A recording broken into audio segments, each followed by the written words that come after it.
CBS presents this program in color.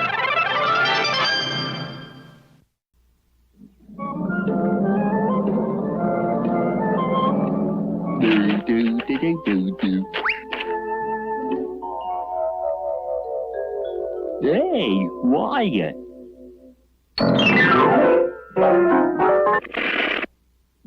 Gee, Tennessee will think I'm a genius. Chumley, you're a genius. Where'd you get all the wire? Let's hook it up and run a test. 1, 2, 3, time again for Tennessee, Tuxedo and his Tales. This portion presented by The Big G General Mills Cereals, makers of Cheerios, the toasted oat cereal with go. Come on and see, Tennessee Tuxedo. See, Tennessee Tuxedo. He will be parachuting for your pleasure, sailing seas in search of treasure, anything so he can measure up to man. That's Tennessee Tuxedo. A small penguin who tries but can't succeed, though he may fail. As he fights for fame and glory, still he tries in each new story tale.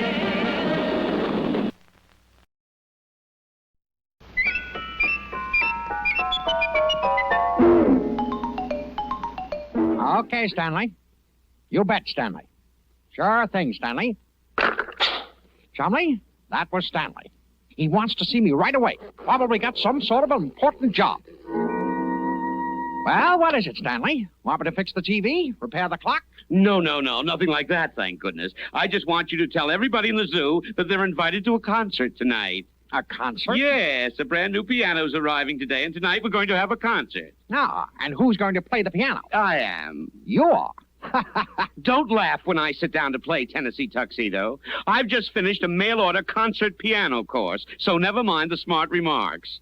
Just tell everybody, 8 o'clock sharp, tonight. So Tennessee spent the whole morning running around the zoo. He told the elephants and egrets, the lions and the leopards. He talked to the bulls and the bears, the birds and the bees, until by noon he was exhausted. This is ridiculous. All this running around. What we need are, extension phones. Hello, Stanley. I just had a great idea. Extension phones for everybody in the zoo. But, Stanley, but,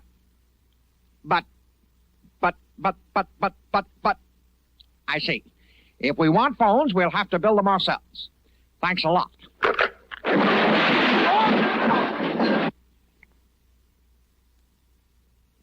So that's how Stanley feels, Chumley. But we'll show him. We will build our own phones. Gee, Tennessee, you're a regular Alexander Ragtime Bell. Well, thank you, Chumley. I suppose I do have a certain mechanical genius. Now, bring that phone over here, and let's see what makes it ring. But several hundred small parts later. This is obviously a defective telephone. I've got it. We don't need the phone after all. We can use the garden hose. Look, Chumley, you stay here, and I'll take the hose around the corner and talk to you. Okay, Tennessee. Are you ready, Chumley?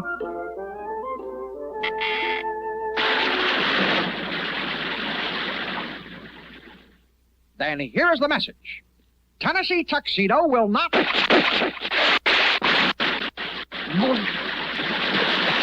Chumley, when I get my hands on you, I'll tear you limb from limb.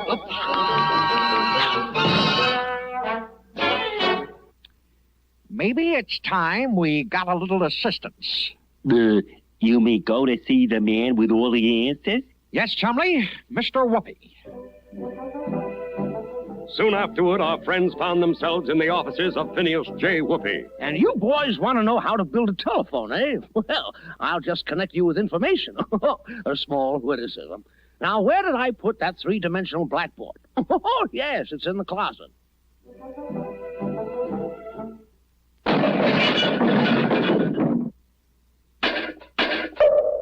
Here it is. Now, let's see. Oh, yes, the telephone. Every phone has two parts. The speaking part, called the transmitter, and the listening part, called the receiver.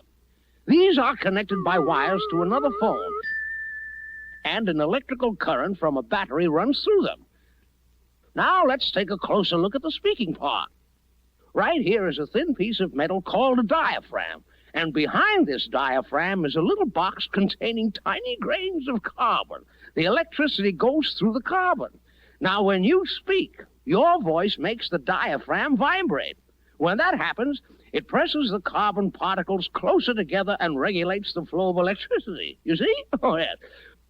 Well, over at the receiver, there's a little magnet and another diaphragm. As the current goes through the magnet, it makes this diaphragm vibrate in the same way, so that the same sound comes out of the receiver as went into the transmitter. Try it, Chumley.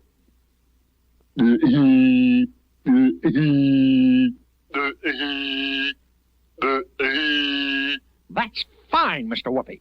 But Chumley and I could never build electromagnets and carbon particles. Isn't there a simple way? Well, yes, my boy, there is. I can show you how to make a phone out of 2 tin cans and some wire. Stretch the wire between them tightly. Now, when you talk into one can, it makes it vibrate, which makes the wire vibrate, which makes the other can vibrate, just like the telephone. Phineas J. Whoopi, you're the greatest. Now, here are the 2 tin cans. Scout around and see if you can find some wire. Okay, Tennessee.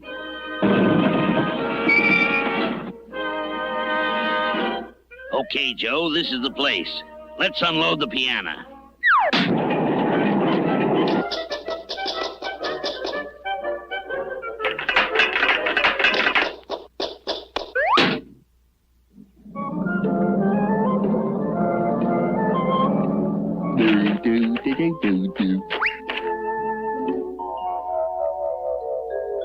Hey, wire.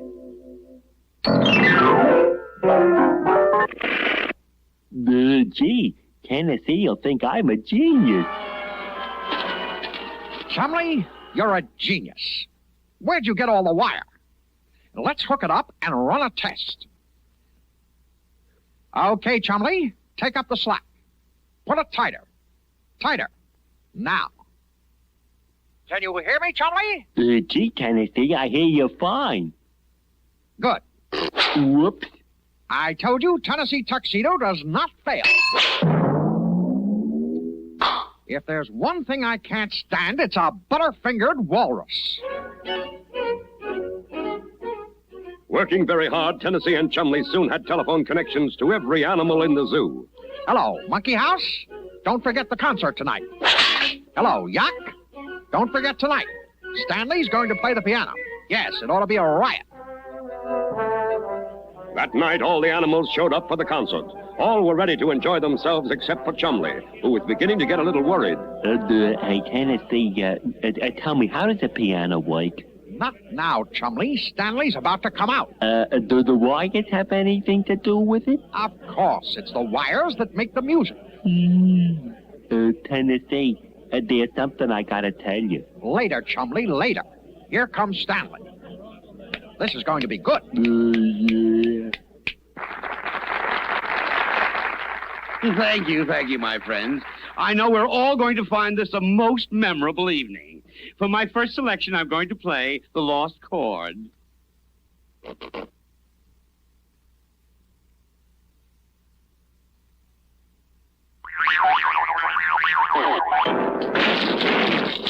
Tennessee, those pianos. The piano wires? You took the piano wires for our telephone? Oops. You ruined my concert. Chumley, I think it's time to try long distance. Tennessee Tuxedo, come back here.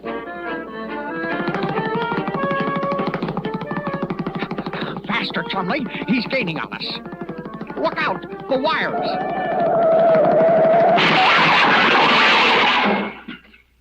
Tennessee Tuxedo, this time you've gone too far. Tomorrow I'm going to make you official zoo messenger boy, and I'm going to run you ragged.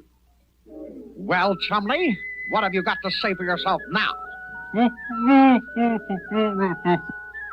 You know, Chumley, sometimes I think you're a wrong number. Tennessee and Chumley will be right back with more cartoon fun. Don't you go. There's more fireworks In the rest of our show.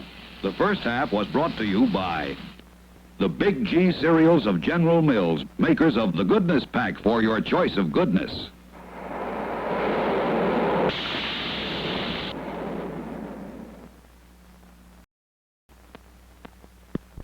One, two, three, time again for Tennessee, Tuxedo and his tales. This portion presented by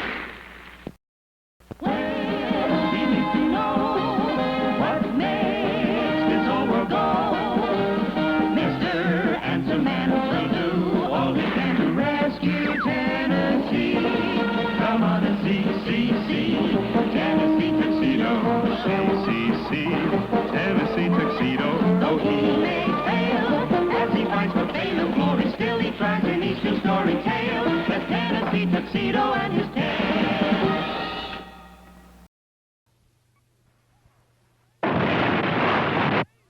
Hello, boys. Hi, Mr. Whoopi. I've got a riddle for the three-dimensional blackboard. The 3D BB knows all. Okay. What has 4 legs and 1 foot? Oh, that's easy. Why, a bed, of course.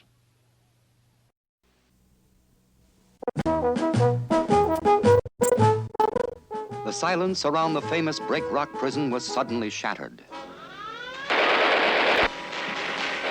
One of the prisoners had made a daring daylight escape.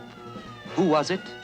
Yes, it was that wily, clever criminal, the Fox. Now that I'm out of there, I'm going to get the guy that put me in, the hunter. I'm going to track him down and teach him a lesson he'll never forget.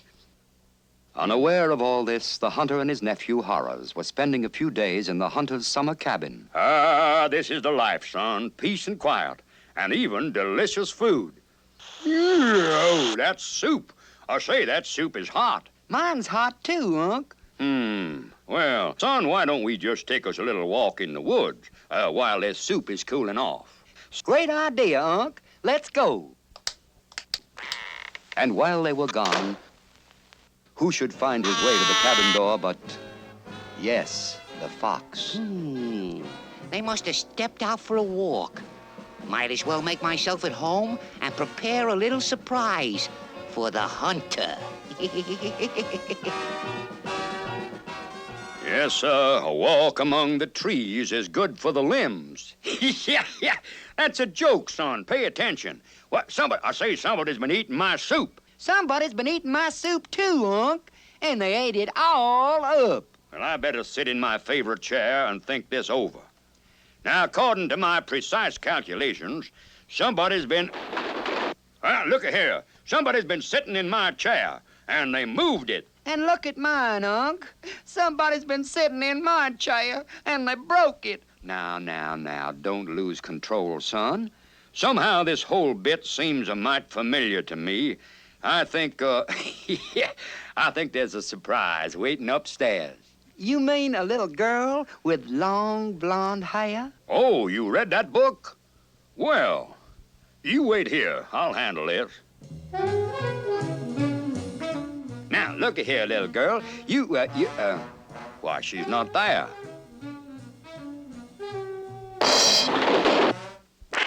Gee, Unc, you ought to be more careful. You might hurt yourself falling downstairs like that. Well, must have been the altitude that got me. I'm not as young as I was. Did you find a little girl, Unc? Nobody there at all. But there's got to be a little blonde girl, Unc. She ate my soup and broke my chair. Well, you're right, son. We'll search this place till we find her. Now, you start in the cellar, and I'll start upstairs. And as this search began, a nationwide search was going on for the Fox. I'll tell you, it's just as though the ground swallowed him up. We've looked everywhere. Oh, if only the hunter were here, he'd find the fox for sure.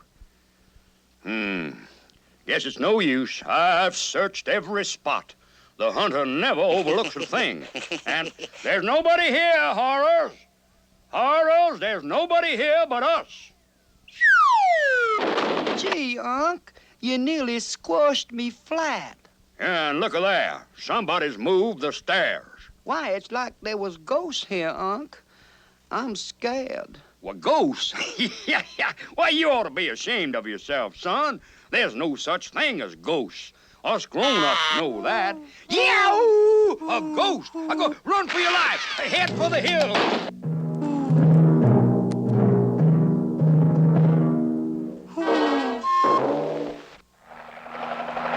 Hunter, I might have known. Way out in the woods, and still you managed to catch the fox. How can we ever repay you? Well, now, forget about me, son. Get a call in to missing persons. There's a little girl with long blonde hair who's missing. Missing from where, Hunter? Why, from this story, son. Where else? Yeah, be alert, boy. Come on, Chumley. We'd better get back to the zoo before Stanley misses us. Gee, Tennessee, how about another riddle? All right, Chumley, go ahead. Why does the Statue of Liberty stand in New York Harbor? I know. Because it can't sit down.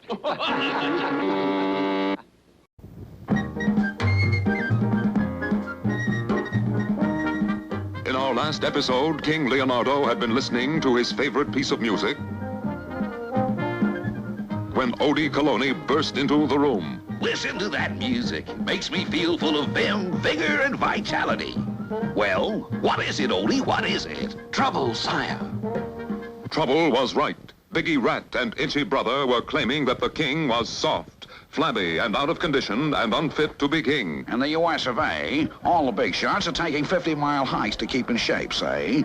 But we got a king who's so soft he couldn't hike across the street. Anxious to prove he was in top condition, the gallant king immediately challenged Itchy to a walking race of 100 miles.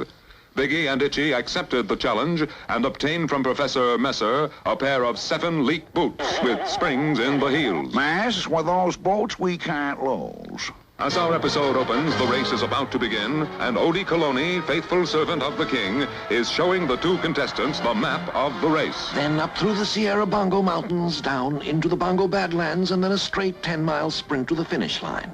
Is that all clear? So let's put the show on the road, man. Ready, sire? Ready. Very well. On your marks, get set, go. Itchy Brother, aided by the 7.5 leak boots, jumped into the early lead.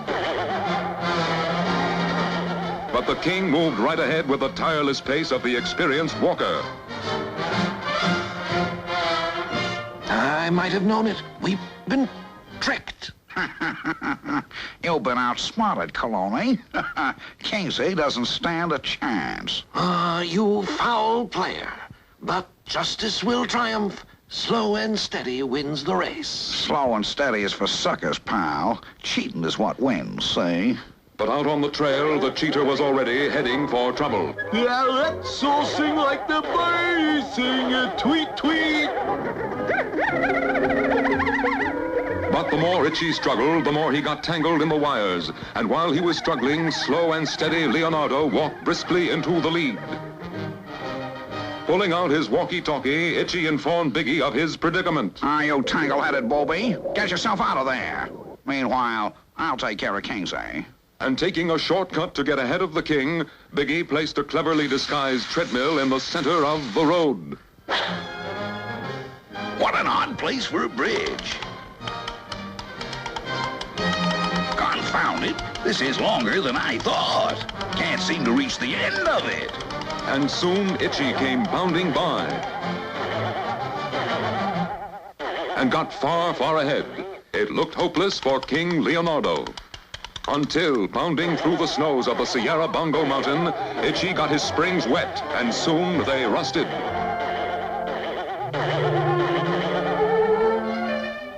Hey, Big, I've like come to a squeaking halt. Well, start walking, see? I'll take care of Kingsley.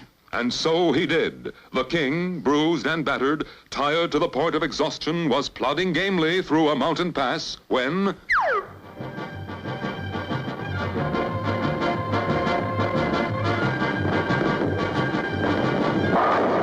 Down through the pass and out into the Badlands, the huge snowball rolled, picking up everything in its path. On it rolled, until coming down the home stretch, it hit a bump and fell apart, depositing the two contestants gently, not 100 feet from the finish line. Come, sire, you can make it. I can't. Too tired. But the quick-thinking Odie had the band strike up the king's favorite march, which always made him feel full of vim and vigor. And it worked. The king revived and strode across the finish line to the tumultuous cheers of his adoring subjects, proving once and for all that he was in fine physical shape, ready for any adventure. So don't miss the next exciting episode of The King and Odie. Come on, Chumley. Let's get back for our next show. What's it going to be about? I'll give you a little preview on 3DVD. If you fill the kitchen sink full of water and turn an ordinary drinking glass upside down in it, you'll notice that the water does not come up into the glass, right? Right. The earliest diving apparatus worked just this way. They were helmets made of leather, but they didn't hold enough air to let a man stay under very long. So a hose was attached to it and air was pumped down. It went into the helmet and bubbled out the bottom. Trouble was, if the diver leaned over, the air escaped and water filled the helmet. Very bad. This portion of Tennessee Tuxedo and his Tales, presented by...